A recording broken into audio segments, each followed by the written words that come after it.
Assalamualaikum warahmatullahi wabarakatuh.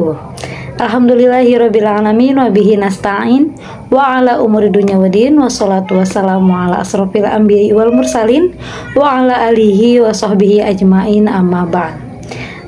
Baik, di sini saya Tata Nur Fatihah dalam Learning Journal Bimbingan Konseling Islam tahun 2025. Jadi dalam learning ini saya akan membahas tentang macam-macam profesi dalam public speaking.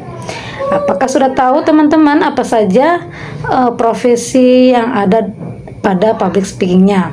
Nah, perlu kita ketahui juga semua profesi itu memerlukan public speaking, karena public speaking ini adalah kemampuan kita untuk berbicara di depan halayak umum. Jika kita tidak dapat melakukan public speaking, maka profesi kita tidak akan berjalan dengan lancar.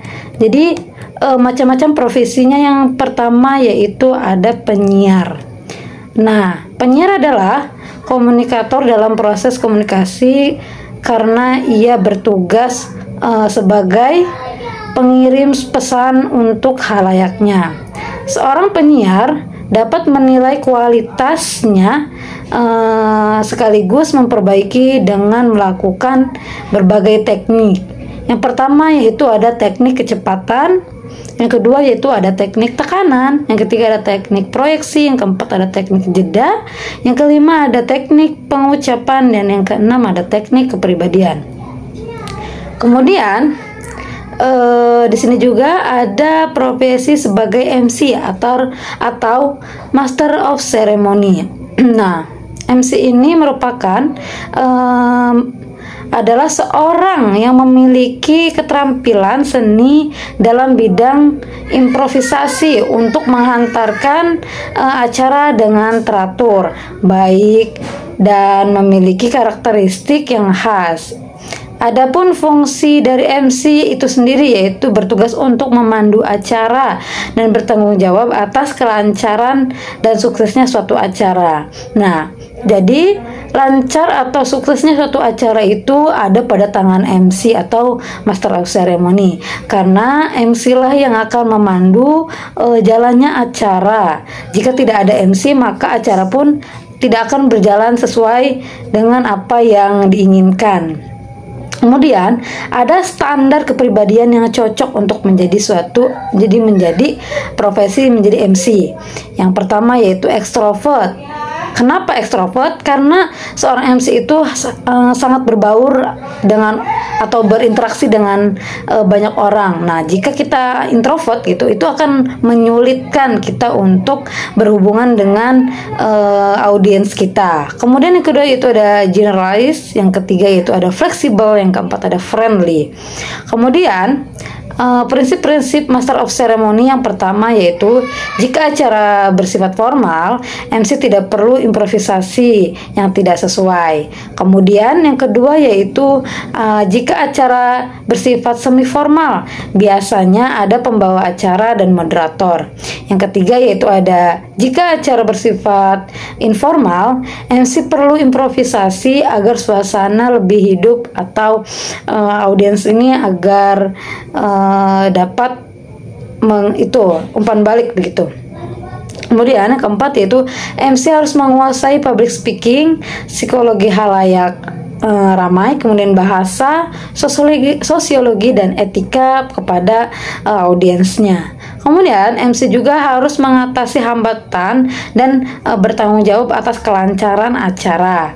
Kemudian yang keenam yaitu MC mempersiapkan rencana kerja secara matang sebelum acara dimulai. Jadi kita harus menyiapkan segala hal apa yang akan dibicarakan di depan halayak ramai. Kemudian yang selanjutnya itu ada moderator. Nah, peran moderator itu adalah seorang yang bertugas memimpin jalannya sebuah diskusi atau debat agar terarah, efektif dan sesuai dengan apa yang diharapkan. Nah, yaitu ada persiapan MC. Yang pertama ada riset, yang kedua itu membuat sistem diskusi, yang ketiga yaitu mempersiapkan kata-kata pembuka, karena biasanya moderator itu adanya setelah ada MC begitu. Jadi agar awalnya terlihat nyambung gitu tuh. Jadi seorang moderator ini harus ada kata-kata pembuka gitu. Kemudian yang keempat yaitu ada menyusun pertanyaan berkualitas untuk audiens. Yang kelima yaitu ada menyimpulkan hasil diskusinya. Kemudian ada yaitu tenaga pengajar. Nah, tenaga pengajar ini bukan guru doang ya teman-teman, itu ada dosen dan yang lainnya. Kemudian mengajar adalah suatu proses yang mengandung serangkaian perbuatan guru dan siswa atas dasar hubungan timbal balik yang berlangsung dalam situasi edukasi untuk mencapai tujuan tertentu. Kemudian beberapa keterampilan berbicara yang diperagakan oleh guru dalam kelas antara lain. Yang pertama itu berbicara dalam membuka materi pelajaran. Nah, jadi guru harus terampil dan harus inovasi untuk memberi umpan kepada para siswanya agar mereka semangat dalam belajar. Kemudian kedua itu berbicara menyampaikan materi pembelajaran. Nah, ini adalah tugas paling penting seorang guru atau dosen, yaitu untuk menyampaikan materi pembelajarannya. Kemudian yang ketiga itu berbicara menutup pembelajaran. Nah, setelah pelajaran kita selesai, maka guru juga harus menyiapkan apa sih kata-kata yang akan keluar saat pelajaran itu selesai. Kemudian keterampilan bertanya. Nah, pada aspek ini seorang guru juga harus berperan aktif dalam diskusi. Jika audiens itu diam, maka seorang guru juga harus memberikan umpan terhadap siswanya agar si siswa ini memberikan feedback kepada seorang guru agar suasana pembelajaran tidak begitu pasif begitu. Kemudian keterampilan menjelaskan. Nah, guru juga harus tahu metode-metode apa saja yang akan dijelaskan pada seorang siswa. Nah, agar apa? Agar seorang siswa juga tidak bosan dengan pembelajaran yang monoton begitu. Kemudian yang keenam yaitu ada keterampilan menjawab pertanyaan. Nah, di sini pasti siswa-siswa itu pasti akan bertanya kepada seorang guru. Nah, seorang guru juga harus tahu apa sih jawaban yang akan dipertanyakan oleh seorang siswanya. Nah, kemudian yang ketujuh yaitu keterampilan berkomunikasi di luar kelas. Kemudian yaitu ada profesi sales atau marketing departemen. Jadi sales adalah bagian dari suatu perusahaan yang bertugas untuk menangani penjualan atau pemasaran.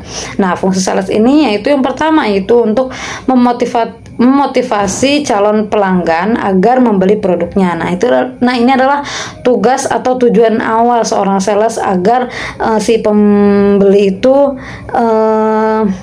percaya akan produknya.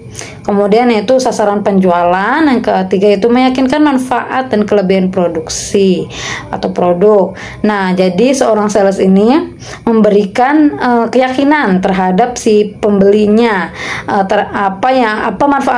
apa saja manfaat dalam produknya. Nah, agar si pembeli ini percaya begitu dengan produk yang sales ini dibawa. Kemudian yang keempat itu meyakinkan calon pelanggan yang masih ragu-ragu. Nah, ini adalah tugas-tugas penting seorang sales. Nah, mungkin hanya cukup sekian dapat saya sampaikan, kurang dan lebihnya mohon dimaafkan. Wallahul muwaffiq ila aqwamit thoriq. Wassalamualaikum warahmatullahi wabarakatuh.